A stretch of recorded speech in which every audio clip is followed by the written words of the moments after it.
राधे राधे। जय गुरुदेव। सभी संत महापुरुषों चरणों में कोटि कोटि नमन। हम सभी के जीवन में एक चक्रव्यूह है और ये बात सब जानते भी हैं, मानते भी हैं। लेकिन इस चक्रव्यूह में दो लोग होते हैं, एक जो अभिमन्यु की तरह लड़ते हैं और एक जो अर्जुन की तरह लड़ते हैं। अभिमन्यु को भरोसा था कि हमें जाना तो आता है लेकिन हमें आना नहीं आता है। हम तोड़ तो सकते हैं लेकिन वापस नहीं आ सकते हैं। लेकिन अगर वहाँ पे अभिमन्यु ने जो गलती की है वो हम ना करें तो हमें लगता है कि हमें वापस भी निकलना आ जाएगा। ईश्वर ने जो हमें ये संसार रूपी चक्रव्यूह में डाला है, सोच समझ के डाला है और उन्होंने आते समय हमें ये बोल के डाला है कि जब तुम पुकारोगे हम तुम्हारे साथ होंगे। लेकिन उसके लिए तुम्हें पुकारना पड़ेगा, तुम्हें याद करना पड़ेगा। बिना याद किए हम नहीं आएंगे, लेकिन हम तुम्हारे साथ हमेशा रहेंगे, तुम्हारे कर्मों की गवाही के बन के रहेंगे। हम अभिमन्यु जैसे हो जाते हैं। जो इंसान अभिमन्यु जैसा हो जाता है कि हम चक्रव्यूह में फंसे तो हैं लेकिन हम ईश्वर को याद नहीं करते हैं, वहाँ पे हमारी हार निश्चित हो जाती है। हमारे बुरे कर्म हम पे हावी हो जाते हैं, अच्छाइयाँ दब जाती हैं क्योंकि अच्छाइयों को दिखाने वाला कोई नहीं है। ईश्वर रूपी जब गुरु हमारे जीवन में आते हैं तो हम अर्जुन की तरह खड़े हो जाते हैं, गांडीव लेके। हर बुराई का नाश करते हुए, हर बुराई को मारते हुए हम आगे निकल जाते हैं और ये सोच के कि हमारे साथ ईश्वर है, क्योंकि ईश्वर का दर्शन सिर्फ गुरु से ही होता है। हम चाह के भी, हम कितने भी बड़े ज्ञानी ध्यानी क्यों ना हो, लेकिन ईश्वर की जो अनुभूति होती है वो हमारे जीवन में जब तक गुरुवर ना आए तब तक नहीं हो सकती है। पूजा करना अलग है, लेकिन जब ईश्वर की प्राप्ति या ईश्वर की अनुभूति या ईश्वर का दर्शन अगर होता है वो एकमात्र गुरुवर के आने से ही होता है। हम पूजा पाठ करते हैं, सभी करते हैं, सबका ये कहना भी है कि गुरु बनाना क्या ज़रूरी है।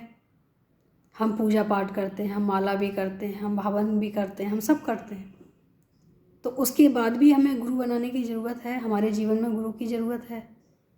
तो मेरा कहना यही होगा कि हाँ, अगर ईश्वर से सच में मिलना चाहते हो, अगर ईश्वर की प्राप्ति सच में करना चाहते हो, अगर ईश्वर की अनुभूति करना चाहते हो तो उसके लिए जीवन में गुरु का होना बहुत ज़रूरी है। क्योंकि हमारे जीवन में गुरुवर का आना ईश्वर की प्राप्ति करवा के ही जाना होता है। अभी हम श्रीमद् भागवत का कुछ अध्ययन कर रहे थे तो उसमें एक चीज़ जो मैंने देखी मुझे बहुत अच्छी लगी, क्योंकि जो चीज़ें हमारे साथ घटित होती हैं या जो चीज़ें हमारे जीवन में आती हैं, अगर उससे जुड़ी चीज़ें हम कहीं देखते हैं, पढ़ते हैं, सुनते हैं तो उसमें अपनी ही एक छवि दिखाई देती है। चाहे वो कहानी हो, चाहे कुछ भी हो, अगर हमारे जीवन में वो घटित हो रहा है या हो चुका है तो ऐसा लगता है कि कहीं ना कहीं वो हमारे लिए ही है। ऐसा शायद मेरा ही नहीं, सभी का मानना होगा। चाहे किसी फिल्मों में देख लो या किसी सीरियल में देख लो या कहीं पे भी देख लो, जो जिस रूप में देखना चाहे वो देख सकता है। तो श्रीमद् भागवत में भागवत जी में जब हमने पढ़ा तो उसमें एक बहुत सुंदर प्रसंग आया और वो प्रसंग था कि जब महर्षि नारद जी ने तपस्या की भगवान की प्राप्ति के लिए, तो उनको अंतर्मुखी भगवान का छोटा सा स्वरूप जो प्रकाश रूप में उनको दर्शन हुआ। जब उनको दर्शन हुआ तो वो विचलित हो गए, क्योंकि वो दर्शन होते ही वो अदृश्य भी हो गए भगवान। जब वो अदृश्य हो गए तो नारद जी को लगा कि मुझे दर्शन करने हैं, अब मैं क्या करूं, अब मैं कैसे दर्शन करूं। वो अंदर ही अंदर छटपटा रहे थे। उन्होंने अपनी आंखें नहीं खोली थी, उनकी आंखों से अश्रुधारा चल रही थी, लेकिन वो सिर्फ और सिर्फ अपनी ही गहराइयों में चले जा रहे थे। उनको लग रहा था कि मुझे दर्शन करने हैं, मैं क्या करूं ऐसा, मैं कैसे पाऊं। और बस एक ही प्रार्थना भगवान से कि जो स्वरूप आपने अभी दिखाया है मुझे पूरी तरह से देखना है। अभी मैंने एक झलक ही पाई थी और आप अदृश्य हो गए। तभी आकाशवाणी होती है कि तुम अभी मुझे इस शरीर से नहीं पा सकते हो, उसके लिए तुम्हें दूसरा जन्म लेना पड़ेगा। तो कहीं ना कहीं जब हमारे जीवन में गुरुवर आते हैं तो वो एक झलक हमें दिखा देते हैं, वो एक झलक हमें हमारे जीवन में प्रकाशित कर देते हैं, जिसकी खोज के लिए हम निकल पड़ते हैं।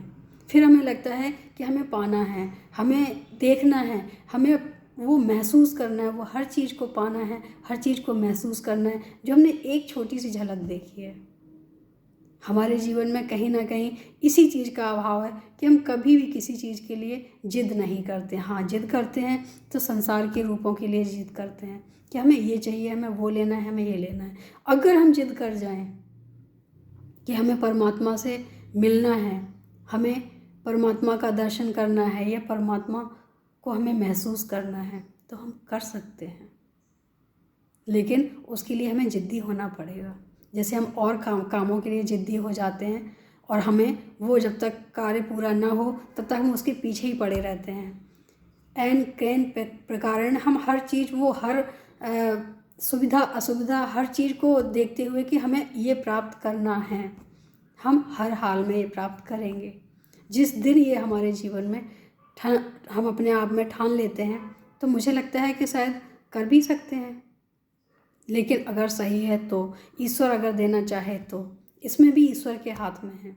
लेकिन अगर हम ईश्वर को ही पाने की कोशिश करते हैं, अगर हम ईश्वर के पीछे ही अपने आप को लगा देते हैं कि नहीं हमें चाहिए, हमें कैसे भी चाहिए, तो क्या ईश्वर नहीं मिलेगा? बिल्कुल मिलेगा। लेकिन हमारा समर्पण भी पूर्ण होना चाहिए, निस्वार्थ होना चाहिए।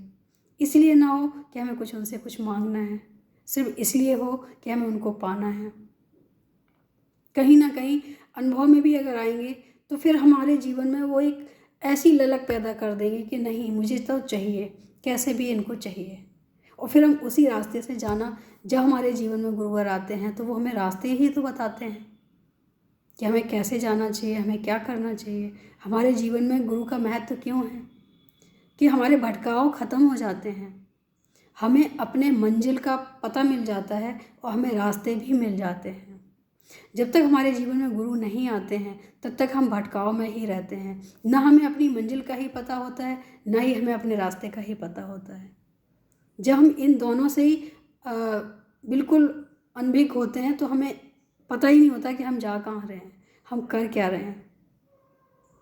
हमारे जीवन में सबसे बड़ा महत्व अगर किसी चीज़ का है तो जिज्ञासा का है। जब तक हमारे अंदर जिज्ञासा नहीं आएगी, जब तक हम आगे बढ़ने की कोशिश भी नहीं करेंगे। तो अंदर जिज्ञासा हो तो हम कोई भी कार्य, अच्छा कार्य, गलत कार्य ना हो, कोई भी कार्य हो। लोग कहते हैं कि अगर आप कोई अच्छा कार्य कर रहे हो तो पूरी कायनात आपके साथ हो जाती है, और ऐसा मैंने देखा है। इसको हम ये नहीं कह सकते हैं कि ये गलत है, मेरे लिए ये सही साबित हुई है, क्योंकि मेरे साथ मुझे पता है, और जो नहीं भी पता है ना जाने कितनों का आशीर्वाद है।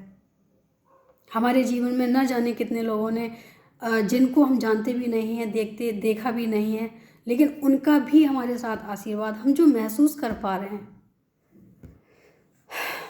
हम महसूस कर पा रहे हैं उस चीज़। जब जब हम किसी कारणवश अपने आप को अकेला पाते हैं या हमें लगता है कि हमें कुछ अलग सा लगने लग जाता है, तो हमें वो कहाँ से प्रेरणाएं हमें ऐसी मिलती हैं कि नहीं, हमारा कार्य हमें पूर्ण करना चाहिए, हमें कहीं ना कहीं मंजिल ज़रूर मिलेगी, हमें रुकना नहीं है, हमें आगे बढ़ना है, हम जिस कार्य के लिए आए हमें वो कार्य करना है। तो कहीं ना कहीं हमारे जीवन में ना जाने कितने साधु संतों का और महापुरुषों का हमारे साथ आशीर्वाद है, जो कि हम महसूस कर पा रहे हैं। और यही वजह है कि हम आप सबके सामने बोल पाते हैं, और कुछ समझाने की भी कोशिश करते हैं। और जो हम समझाने की कोशिश करते हैं, सच तो ये है कि हम तो खुद ही ना समझें, हम नहीं समझा सकते हैं। ये सभी का आशीर्वाद है जो हमारे वाणी द्वारा निकल के सामने आता है, और हमारे गुरुवर का आशीर्वाद है, और हमारे ईश्वर की प्रेरणा है। बिना इन सब के हम कुछ भी नहीं हैं, और ना कभी कुछ हो सकते हैं, और ना ही कभी हम कुछ थे। अगर कुछ है तो सभी का आशीर्वाद ही है, जो हम कुछ इस वाणी से पवित्र कर सकते हैं। और हो रहा है जो हमारे साथ, भगवान ही मालिक है, क्या करता है क्या नहीं करता है ये तो हमें भी पता नहीं चलता है। जैसे कि कई लोग बोलते भी हैं कि आप अच्छी बात करते हो, अच्छी बात, हमें तो बात करनी भी नहीं आती है, लेकिन हाँ, जब साथ हो, आशीर्वाद हो, तो आप कुछ भी कर सकते हो, ये मुझे पता है। लेकिन उसमें भी हम कुछ नहीं कर सकते हैं। ये साथ और आशीर्वाद ही बोलता है, हम कुछ नहीं बोलते हैं। जैसा चाहते हैं वैसा ईश्वर करवाते हैं, गुरुवर करवाते हैं, और हमारे साथ जो आशीर्वाद है वो करवाते हैं।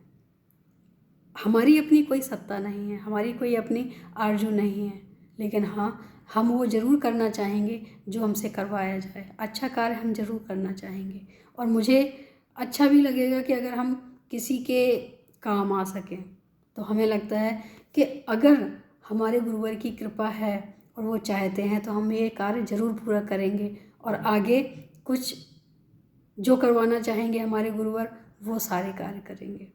और उनका एक ही संकल्प है कि जीवन में धर्म को आगे बढ़ाना, धर्म को आगे बढ़ाओ, लोगों तक पहुंचाओ। और कुछ लोग तो हैं हमारे जीवन में जुड़े हुए जो हमारे वीडियो को बहुत मिस करते हैं, फ़ोन भी आते हैं, लेकिन किसी कारणवश हम नहीं पहुंचा पाए। लेकिन हम कोशिश करेंगे कि अब हम बराबर आप तक जो भी हमारे गुरुवर की प्रेरणा होगी हम सभी तक पहुंचाएं, और आप सभी देखकर जो अच्छा लगे उसको ज़रूर ग्रहण करें, क्योंकि ये गुरुवाणी होती है, ईश्वर की प्रेरणा होती है, और संतों का आशीर्वाद होता है जो हम आप सबके साथ सामने लाते हैं। ये हमारा अपना कुछ भी नहीं है, हमारा कोई अस्तित्व नहीं है। तो जो अच्छा लगे उसको ग्रहण करें और आगे अपने जीवन में धारण करने की कोशिश करें। उम्मीद है कुछ अच्छा लगता हो आपको। आज के लिए इतना ही। राधे राधे, जय गुरु।